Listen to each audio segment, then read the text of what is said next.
দৈনিক মানব জমিনের 4 অক্টোবরের যে সংখ্যা, সেই সংখ্যার প্রথম পাতায় একটা রিপোর্ট ছাপা হয়েছে। রিপোর্টের শিরোনাম হলো প্রফেসর ইউনূস নিজের রেকর্ড নিজেই ভাঙলেন।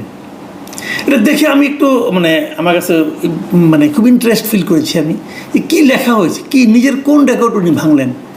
তো পড়তে যেয়ে দেখলাম যে উনি আগের বার যখন জাতিসংঘ সাধারণ পরিষদে গত বছর যখন ভাষণ দিতে গিয়েছিলেন, সেবার তিনি কতজন নিয়ে গিয়েছিলেন, কতজন নিয়ে যেতে চেয়েছিলেন, এবার কতজন নিয়ে গেলেন, এই সংক্রান্ত এই সংখ্যা বিষয়ক রেকর্ডটা উনি ভেঙেছেন বলে এই রিপোর্টটায় লেখা হয়েছে।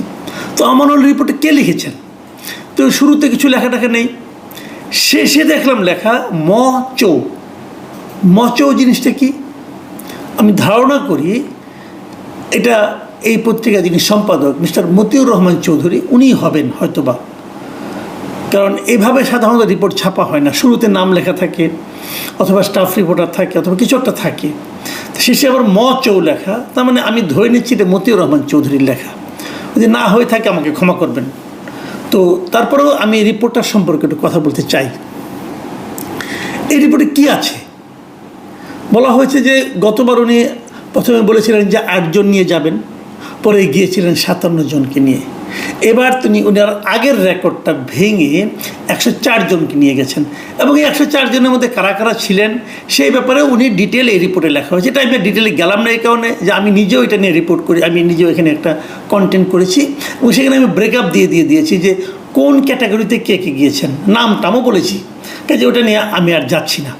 এবং কিভাবে ওখানে বিএনপির পক্ষ থেকে তারেক রহমানকে আমন্ত্রণ জানানো হয়েছিল, তিনি যেতে চাননি, তখন একজনকে নেওয়া হয়েছিল, পরে আবার শেষ মুহূর্তে পররাষ্ট্র উপদেষ্টা কীভাবে পুরো একটা ভজগট পাকালো, উনি 2 জনের নাম বলেন বিএনপির, এবং 2 জনের নাম দেখে অন্য 2 দল আপত্তি করলে তাহলে আমাদের 2 জন নয় কেন, তখন তাদেরও 2 জন করে নেওয়া হলে, এই সমস্ত ইত্যাকার সমস্ত কাহিনী ওইখানে আসছে।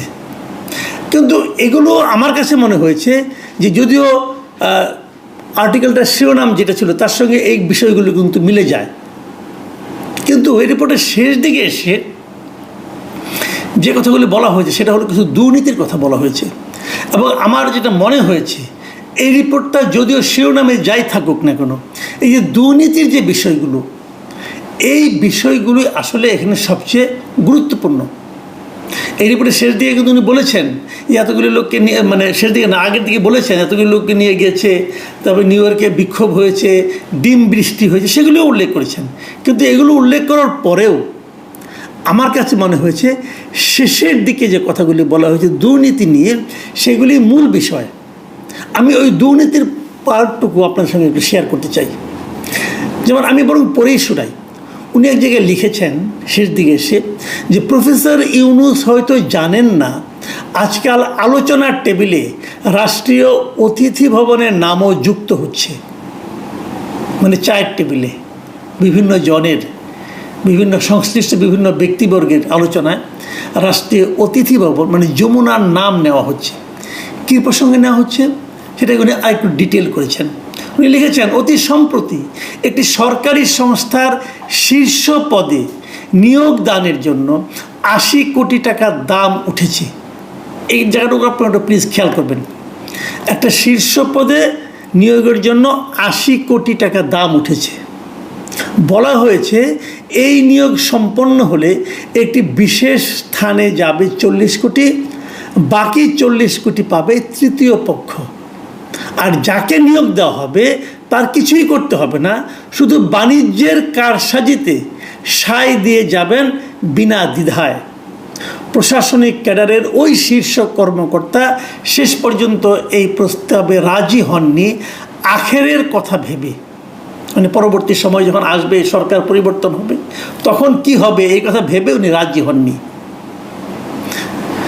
কত কোটি টাকা? 80 কোটি টাকা। 2 ভাগ হবে, 1 ভাগ যাবে বিশেষ একটি জায়গায়, তারপরে একজন পাবে 40 কোটি টাকা, আর বাকিগুলি পাবে অন্য অন্য কয়েকটি জায়গায়। আচ্ছা, এর আগে এই রিপোর্টে যেটা লেখা হয়েছে, এর আগের সেন্টেন্সটাতে সেটা কি, যে রাষ্ট্রীয় অতিথি ভবনের নামও যুক্ত হয়েছে। রাষ্ট্রীয় অতিথি ভবন কোনটা? যমুনা। যমুনায় এখন কি হয়? প্রফেসর ইউনূস থাকেন। ওটা ওনার এখন বর্তমানে বাসভবন। তাহলে এই যে দুর্নীতি, এর সঙ্গে কি ওনার বাসভবনও জড়িত?